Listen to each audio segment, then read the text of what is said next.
सभी को नमस्कार। आज सारे बच्चों एवं शिक्षकों। गत दिनों में हमने एनसीईआरटी कक्षा 6 पृथ्वी हमारा आवास नामक पाठ के अंतर्गत पुस्तक के अंतर्गत पाठ 3 का अध्ययन किया था। आज उसी क्रम में आगे बढ़ेंगे। पाठ 4 मानचित्र। पिछले अध्याय में हमने ग्लोब के विषय में, ग्लोब के महत्व के बारे में अच्छी तरह से अध्ययन किया। ग्लोब में हमें अध्ययन की कुछ सीमाएं होती हैं। जब हम पृथ्वी का अध्ययन करना चाहते हैं तब ग्लोब हमारे लिए काफी उपयोगी साबित होता है। लेकिन जब हम पृथ्वी के केवल एक भाग जैसे अपने देश के बारे में, राज्य, जिलों, शहरों तथा गांवों के बारे में अध्ययन करना चाहते हैं तो यह हमारे लिए उतना ही उपयोगी साबित नहीं होता। ऐसी स्थिति में हम मानचित्रों का उपयोग करते हैं। मानचित्र पृथ्वी की सतह या इसके एक भाग का पैमाना के माध्यम से चपटी सतह पर खींचा गया एक, लेकिन एक गोलाकार सतह को पूरी तरह से चपटा करना असंभव है।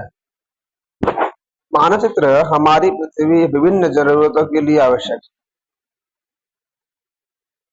कुछ मानचित्र एक छोटे क्षेत्र को कुछ एवं तथ्यों दर्शाता है। दूसरे मानचित्र में एक बड़ी किताब की तरह तथ्य हो सकते हैं। जब बहुत से मानचित्रों को एक साथ रख दिया जाता है तब एक एटलस बन जाता है।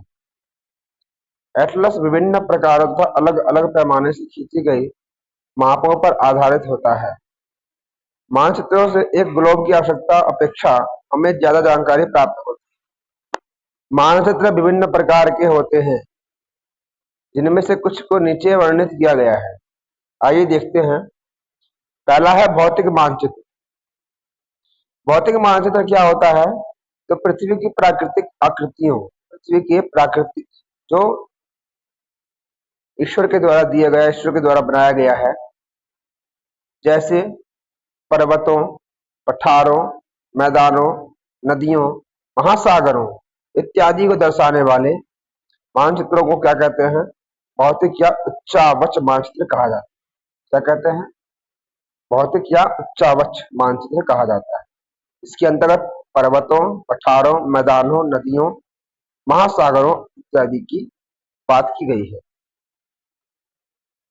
राजनीतिक मानचित्र राज्यों, नगरों, शहरों तथा गांवों और विश्व के विभिन्न देशों व राज्यों तथा उनकी सीमाओं को दर्शाने वाले मानचित्र को राजनीतिक मानचित्र कहा जाता है।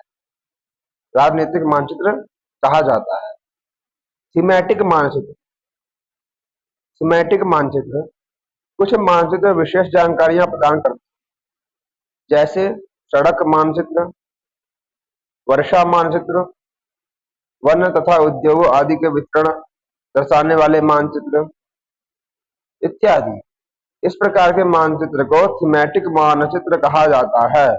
जो सड़क का मानचित्र, वर्षा मानचित्र तथा वन तथा उद्योगों आदि के वितरण दर्शाने वाले को थीमेटिक मानचित्र कहा जाता है। इन मानचित्रों में दी गई सूचना के आधार पर उनका उचित नामकरण किया जाता है। मानचित्र के 3 घटक होते हैं। पहला हमने जाना, घटक से पूर्व में हमने ये जाना, एक भौतिक मानचित्र, राजनीतिक मानचित्र और थीमेटिक मानचित्र। दूसरा बता रहे हैं मानचित्र के 3 घटक, 3 प्रकार हो गए वो, ये 3 घटक है। एक दूरी के अनुसार जाना जा सकता है मानचित्र को, एक दिशा के अनुसार और एक प्रतीक के अनुसार। पहला है दूरी। मानचित्र एक आरेखण होता है जो कि पूरे विश्व या उसके एक भाग को छोटा करके कागज एक पन्ने पर दर्शाता है।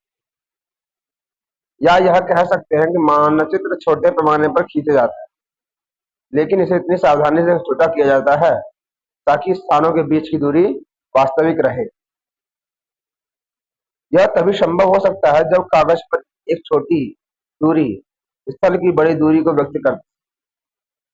इसलिए इस उद्देश्य के लिए एक पैमाना चुना जाता है। पैमाना स्थल पर वास्तविक दूरी तथा मानचित्र पर दिखाई गई दूरी के बीच का अनुपात होता है। पैमाना जो है स्थल पर वास्तविक दूरी तथा मानचित्र पर दिखाई गई दूरी के बीच का अनुपात होता है। उदाहरण के लिए आपके विद्यालय एवं आपके घर के बीच की दूरी 10 किलोमीटर, जिसे मानचित्र पर 2 सेंटीमीटर की दूरी से व्यक्त किया गया है। इसका अभिप्राय है कि मानचित्र एक का मतलब 5 किलोमीटर, आपके रेखा चित्र का पैमाना होगा 1 सेंटीमीटर बराबर 5 किलोमीटर। इस प्रकार पैमाना किसी मानचित्र के लिए बहुत महत्वपूर्ण होता है। इस प्रकार पैमाना किसी मानचित्र के लिए बहुत ही ज्यादा महत्वपूर्ण होता है। अगर आपको पैमाने की जानकारी है तो आप मानचित्र पर दिए गए किसी भी दो स्थानों के बीच की दूरी का पता लगा सकते हैं। जब बड़े क्षेत्र वाले भागों से महाद्वीपों या देशों को कागज पर दिखाना होता है तो हम लोग छोटे पैमाने का उपयोग करते हैं।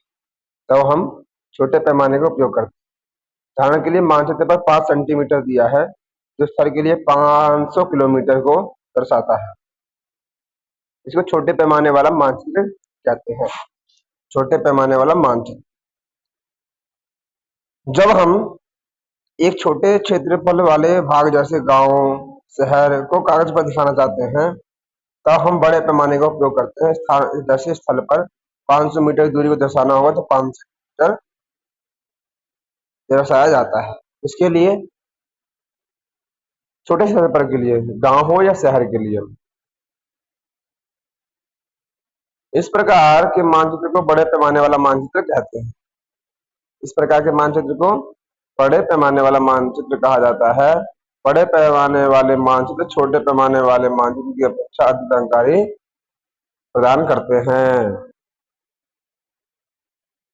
आइए आपको दिखाती है चित्र, देख लीजिए आप। यहाँ बताया गया है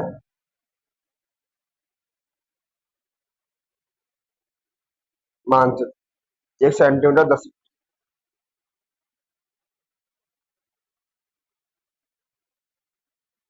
दिशा। अधिकतम मानचित्र में ऊपर दाहिनी तरफ तीर का निशान बना होता है, इसके ऊपर अक्षर U लिखा रहता है।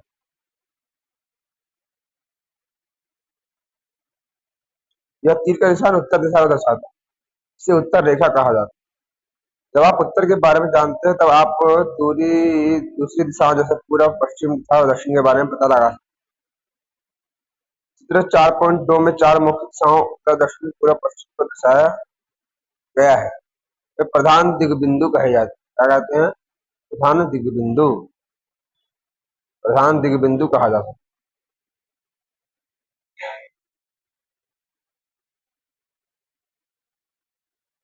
जब आप उत्तर के बारे में जानते हैं तब आप दूसरी तरफ दूसरे दिशाओं को भी जान सकते हैं। इसे प्रधान दिग्बिंदु कहा जाता है। बीच की 4 दिशाएं जो है उत्तर पूर्व, उत्तर पूर्व, दक्षिण पूर्व, दक्षिण पश्चिम और उत्तर पश्चिम। इन बीच वाली दिशाओं की मदद से किसी भी स्थान की स्थिति सही तरह से पता लगाया जा सकता है। चित्र 4.1 से देखेंगे आप निम्नलिखित दिशाओं का पता लगाएं। विकास के घर से सामुदायिक केंद्र तथा खेल के मैदान की दिशा और दुकानों से विद्यालय की दिशा। आप देख सकते हैं यहाँ पर कि विकास का घर, सामुदायिक केंद्र तथा खेल के मैदान। देख पा रहे होंगे आप, ये खेल का मैदान है, सामुदायिक केंद्र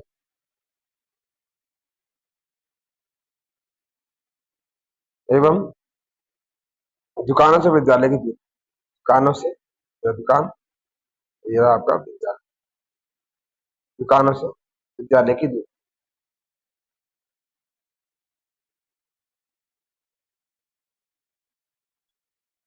हम दिक् सूचक की सहायता से किसी स्थान की दिशा का पता लगा सकते हैं। यह एक यंत्र है जिसकी सहायता से मुख्य दिशाओं का पता लगाया जाता है। इसकी चुंबकीय सुई की दिशा हमेशा उत्तर दक्षिण दिशा में रहती है। उत्तर दक्षिण दिशा में रहती है। प्रतीक क्या है? आइए प्रतीक के विषय में जान लेते हैं। यह किसी भी मानचित्र का तीसरा प्रमुख घटक है। किसी भी मानचित्र पर वास्तविक आकार एवं प्रकार में विभिन्न आकृतियां जैसे भवनों, सड़कों, पुलों, वृक्षों, रेल की पटरियां या कुएं को दिखाना संभव नहीं होता है। इसलिए वे निश्चित अक्षरों, छायाओं, रंगों, चित्रों तथा रेखाओं का उपयोग करके दर्शाया जाता है। निश्चित अक्षरों का, छायाओं के माध्यम से, रंगों तथा चित्रों के माध्यम से और रेखाओं के माध्यम से दर्शाया जाता है। यह प्रतीक कम स्थान में अधिक जानकारी प्रदान करता है। इन प्रतीकों के इस्तेमाल के द्वारा मानचित्र को आसानी से खींचा जा सकता है और इनका अध्ययन करना आसान हो जाता है। अगर आप इस क्षेत्र की भाषा को नहीं जानते, तो आप किसी से दिशाओं के बारे में नहीं पूछ सकते। तब आप इन चिन्हों की सहायता से के द्वारा मानचित्र से जानकारी प्राप्त कर सकते हैं। मानचित्र की एक विश्वव्यापी भाषा होती है, सभी आसानी से समझ सकते हैं। इन प्रतीकों के उपयोग के संबंध में एक अंतरराष्ट्रीय सहमति है। ये रूढ़ प्रतीक कहे जाते हैं। क्या कहे जाते हैं? रूढ़ प्रतीक। कुछ रूढ़ प्रतीक आपको चित्र 4 में दिखाए गए हैं, आप यहाँ देख पाएंगे। ये प्रतीक के माध्यम, रेलवे लाइन को बड़ी लाइन हो तो ऐसा चित्र होगा, तो गाढ़ा। मीटर लाइन होगी तो थोड़ा बीच में लाइन बने रहेंगे, पतली लाइन होगी। रेलवे स्टेशन होगा तो वहां पर आपको एक लाल लाल कलर का एक बिंदु वहां पर दिखेगा। सड़क होगा, पक्की सड़क होगी तो 2 लाइन सीधी सीधी बोल्ड, और कच्ची लाइन होगी तो वह बीच में रुक रुक के लाइन बना गया है। सीमा दर्शाना होगा, अंतरराष्ट्रीय सीमा, तो लाइन खींच के बीच में बिंदु, बड़ी बिंदु बोल्ड। और राज्य होगा तो हल्की लाइन, तो हल्की बिंदु। जिला होगा तो हल्की हल्की लाइन। नदी होगा तो बड़ा दिखेगा, कुआं होगा तो काले रंग से एक गोल्ड बिंदु दिखाई देगा। तालाब होगा तो इस प्रकार से बना होगा, और नहर होगा तो इस प्रकार से नल की तरह, और पुल होगा तो ऊपर नीचे बना होगा इस प्रकार से। देख पा रहे हैं आप? नहर के लिए है, ये पुल के लिए है, नहर के लिए है, ये तालाब के लिए, कुआं के लिए, ये नदी के लिए। इसी क्रम में आप देखेंगे आगे तो मंदिर को किस प्रकार दर्शाया गया है। मंदिर को इस प्रकार दर्शाया गया है। मंदिर है, ये मस्जिद है, ये गिरजाघर एवं छतरी। पोस्ट ऑफिस को पीओ, पोस्ट एवं टेलीग्राफ ऑफिस को पीटीओ एवं पुलिस स्टेशन को पीएस। बस्ती को किस प्रकार दिखाया गया है? इस प्रकार से एक चिन्ह प्रतीक बनाया गया है, और एक कब्रिस्तान को इस प्रकार से बनाया गया है। पेड़ को वृक्ष की तरह और घास को घास की तरह बनाया गया है।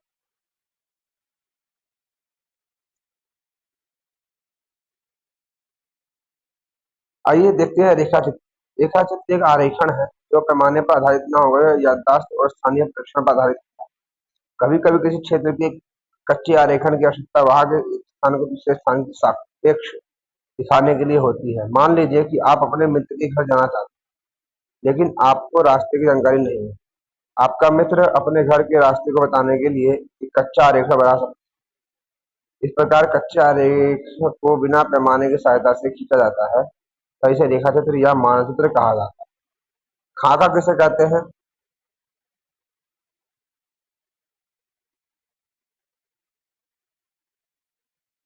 एक छोटे क्षेत्र का बड़े पैमाने पर खींचा गया रेखा चित्र खाका कहलाता है।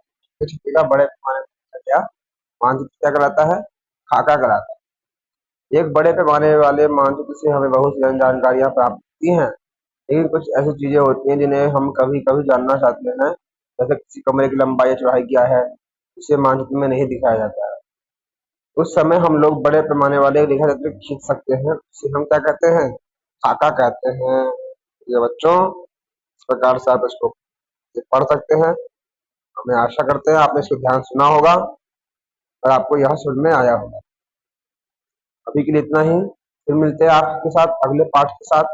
तब तक के लिए जय हर महादेव, जय विश्वनाथ, नमस्कार।